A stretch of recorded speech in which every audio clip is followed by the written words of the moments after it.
చంద్రబాబుపై కేసీఆర్ చేసిన వ్యాఖ్యలకు ఏపీ మంత్రి ఆనం రామనారాయణ రెడ్డి కౌంటర్ ఇచ్చారు.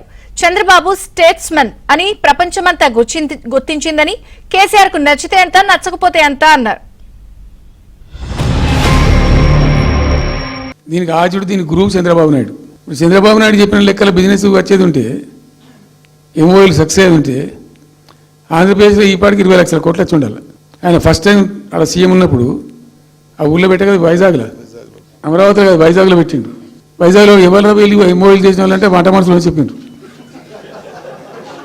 ఆ స్టార్ హోటల్లో ఉండే బయట వంట మనుషులు, వాడు ఎవడ సప్లై చేసేటోళ్ళు, వాడు వచ్చి కూర్చోపోయి సంతకం పెట్టడం పెట్టిండు వాడు పాపం.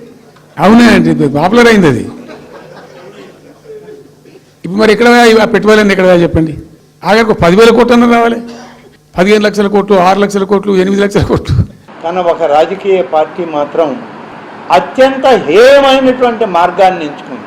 2-3 విషయాలను కానీ గమనిస్తే ఇది రాజకీయ దురుద్దేశపూర్వకంగా ప్రజలను అశాంతిలో ఉంచడానికి చేసేటువంటి ఒక ప్రయత్నంగా ఇవాళ